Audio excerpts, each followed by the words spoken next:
Hello les amis, j'espère que vous allez bien. Ce soir, je voudrais vous parler, ou dans cette journée, je voudrais vous parler de la guérison intérieure. Donc, guérir du passé, c'est très important, mes chers bien-aimés.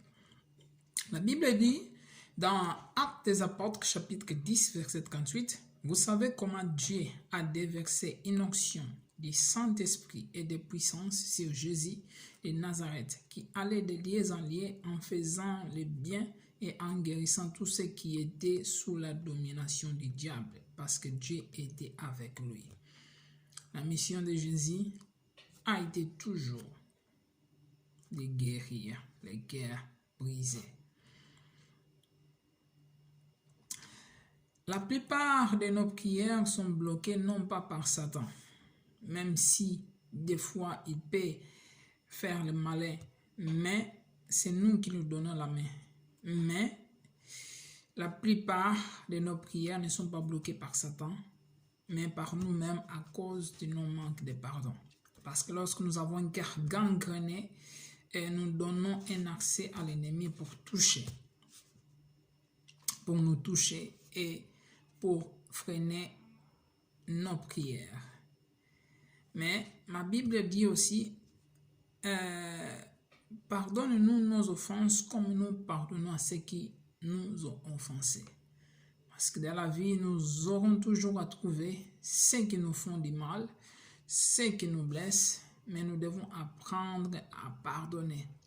C'est quoi le pardon? Le pardon, c'est libérer ton cœur de toute forme de blocage. J'avoue que c'est pas facile.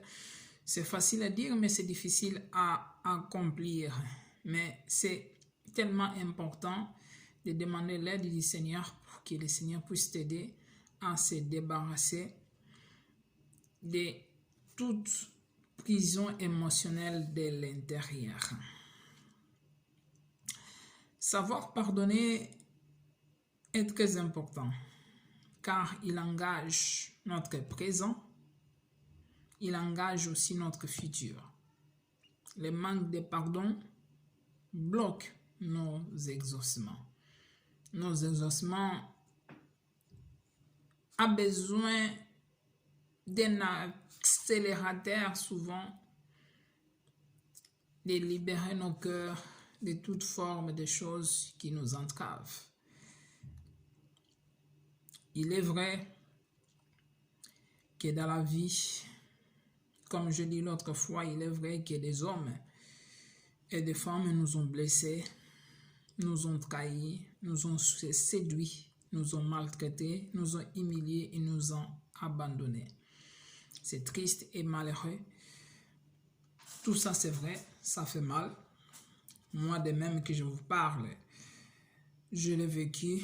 C'est dur à supporter, c'est dur à pardonner, c'est dur à s'y souvenir, je vous l'accorde. Mais si quelque chose que vous devez savoir, qu'on peut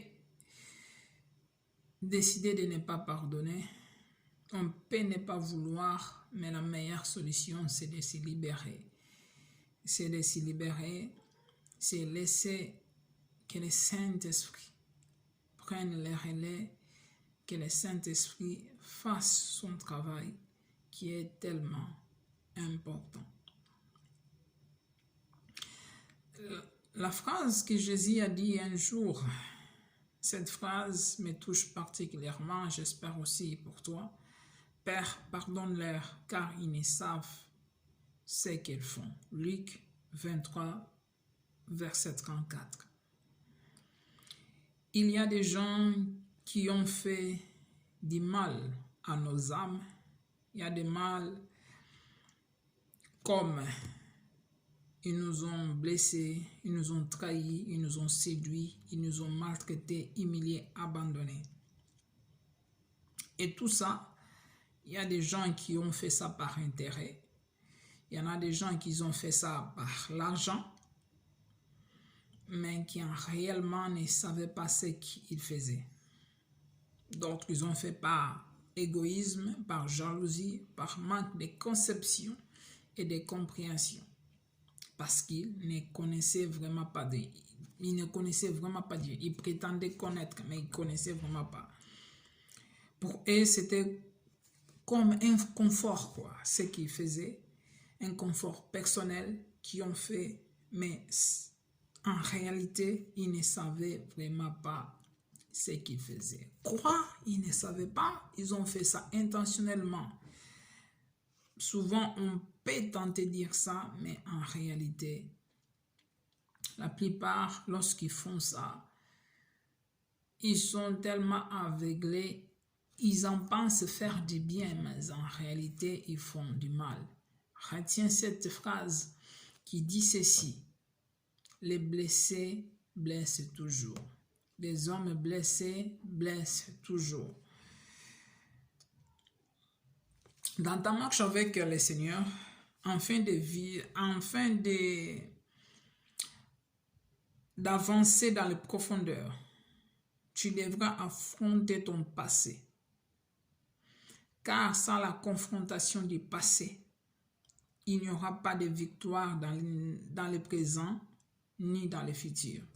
Tu dois te décider, soit tu perds les combats, soit tu gagnes les combats. Mais mon désir, mon soupir est que tu puisses gagner ces combats. Peut-être plusieurs se bagarrent avec l'humiliation, avec les trahisons, les séductions, la maltraitance, les humiliations, les abandons, les viols, les rejets, la trahison, comme je dis, les manques de confiance, les manques d'amour, ainsi que d'autres. Tu te bats pour cela. Tu te bats pour cela. Mais laisse-moi te dire que Dieu t'aime. Rassure-toi que Dieu t'aime. Et Dieu, il a tellement envie de te voir progresser. Il a tellement envie de te voir grandir. Il a tellement, envie de te voir évoluer. Donc, Dieu a vu tout ça. Et il est navré et il désire te voir tellement restauré, tellement renouvelé. Alors, je te prie, je t'en conjure, s'il te plaît, ne ferme pas la porte à Dieu, parce que Dieu veut entrer dans ton cœur. Dieu veut restaurer ton cœur. Dieu veut faire de toi une personne nouvelle, une personne renouvelée, afin que cette personne aide les autres à être renouvelés. Sauvé pour être sauvé, changé pour être changé. Alors, ne lâche pas surtout. Accroche-toi au Seigneur. Et si tu n'as pas encore donné ta vie au Seigneur Jésus, je t'invite sincèrement à faire cette prière de tout ton cœur. Seigneur Jésus, je viens vers toi tel que je suis. Lave-moi, purifie-moi par ton sang précieux. Aide-moi à marcher dans une nouveauté de vie. Aide-moi à être la personne que tu veux que je sois. Seigneur, je t'en supplie, viens dans ma vie, change ma vie, sois mon maître, sois mon guide, sois mon sauveur, sois mon Seigneur. Aujourd'hui, je te reçois comme mon Seigneur et mon Sauveur. Saint-Esprit, guide mes pas. Aide-moi à être une nouvelle personne et conduis-moi dans les chemins du pardon, afin que je sois libéré de toute gangrène qui est dans mon cœur. Je t'en supplie, Seigneur, dans le nom de Jésus. Amen. Bien-aimé, je t'encourage, s'il te plaît, ne laisse pas l'ennemi de nos âmes avoir les derniers mots dans ta vie. Laisse que Jésus-Christ ait les derniers mots dans ta vie, non pas l'ennemi. Alors, d'ici là, porte-toi bien, que Dieu te bénisse et à très bientôt par la grâce de Dieu. Ciao.